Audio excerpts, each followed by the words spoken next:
बिस्मिल्लाहिर्रहमानिर्रहीम। अस्सलाम वालेकुम। मैं हूँ आपके साथ शफ़क़ हबीब और आप देख रहे हैं अपना यूट्यूब चैनल शनाज़ शफ़क़ कुकिंग डायरीज़। उम्मीद करती हूँ आप सब खैरियत से होंगे। अल्लाह पाक हम सबको अपने ज़ुबान में रखिए और हम सबके रिस्क में बहुत बहुत बरकत दें, आमीन। आज हम आपके लेकर आए हैं बहुत ही मज़ेदार लाजवाब मटर पुलाव की रेसिपी।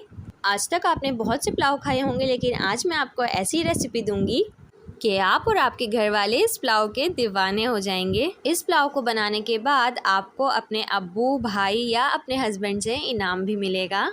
ये मैं आपको बात दावे के साथ कहती हूँ। हम आपके लिए बहुत प्यार और बहुत मेहनत से वीडियो बनाते हैं, तो व्यूअर्स आपको अगर रेसिपी पसंद आए तो हमारी वीडियो को लाइक कर दें और चैनल को भी सब्सक्राइब कर दें। फिर करते हैं हम अपनी रेसिपी को स्टार्ट।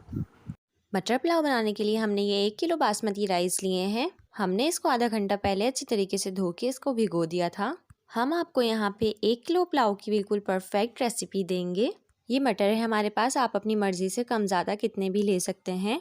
चलिए अब बनाते हैं हम अपना मज़ेदार सा मटर पुलाव। मटर पुलाव बनाने के लिए हमने ये एक बड़ा देगचा लिया है। आप चावल जब भी बनाएं, चाहे वो कोई से भी चावल हो, आप खुले बर्तन में चावल बनाया करें। इससे ये होता है कि चावल हमारे कभी भी ख़राब नहीं होते और हमेशा खिले खिले बनते हैं। ऑयल हमने इसमें डाल दिया है। 1 किलो चावल में मैं आपको पल्ली के हिसाब से तेल बताऊं तो मैंने इसमें 7 पल्ली तेल डाला है। ऑयल हमारा गर्म हो चुका है। अब जाएगी इसके अंदर ये प्याज। हमने 2 बड़े साइज़ की प्याज ली है, इसको बारीक बारीक स्लाइसिस में काट लिया है। अब इसके अंदर डाल देते हैं। प्याज के अंदर हम हाफ़ टी स्पून नमक डालेंगे ताकि हमारी प्याज जल्दी से और क्रिस्पी क्रिस्पी सी फ्राई हो जाए।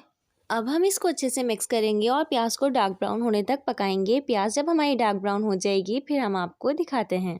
प्याज हमारी डार्क ब्राउन हो चुकी है। तमाम प्याज को हम निकाल लेंगे और इसको बाद में फिर दम पे डालेंगे।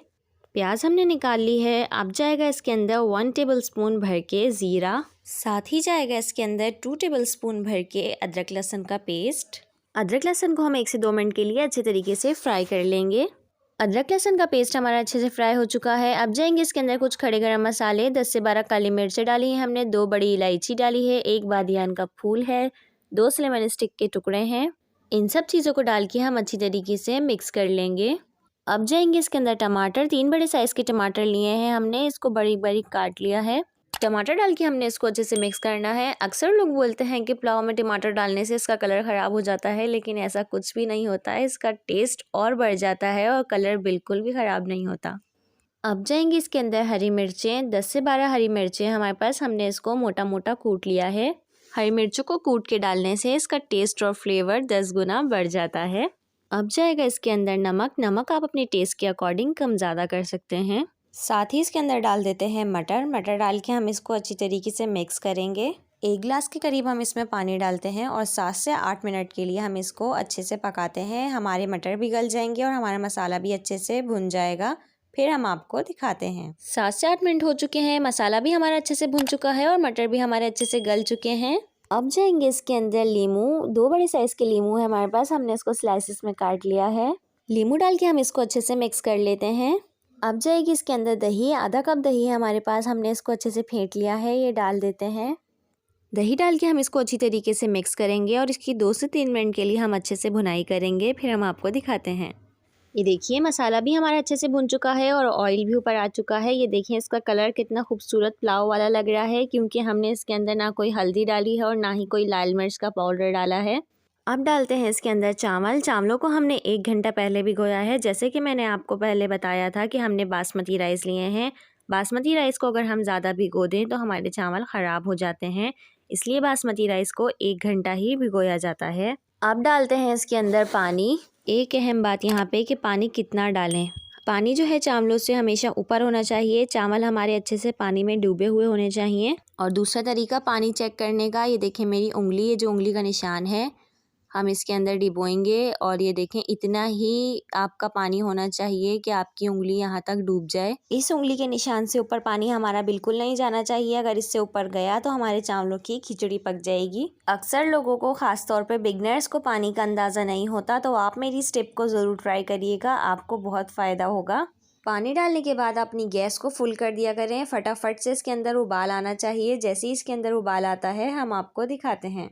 ये देखिए चावलों में उबाल आ चुका है। जब से मैंने इसमें पानी ऐड किया है तब से इसका फ्लेम जो है वो हाई है। याद रखिए कि जो चावल हैं हमारे वो हाई फ्लेम पे ही कुक होते हैं। अक्सर लोगों को ख़ास तौर पे बिगनर्स को नमक चेक करने की बहुत टेंशन होती है कि हम चावल में नमक किस तरीके से चेक करें। अगर हमारे चावल में नमक कम हो गए तो हमारे चावल ख़राब हो जाएंगे। तो आप इस स्टेज पे आके नमक चेक कर सकते हैं। बहुत ही हल्के हाथ से, बहुत ही एहतियात से हम चावलों को थोड़ा चला लेते हैं, थोड़ा ऊपर नीचे कर लेते हैं। अक्सर लोग इसी स्टेज पे चावलों को दम पे लगा देते हैं तो चावलों की जो है वो हमारी खीर पक जाती है। हमें इस स्टेज पे चावलों को दम पे नहीं लगाना, हमें इसका और पानी खुश्क करना है।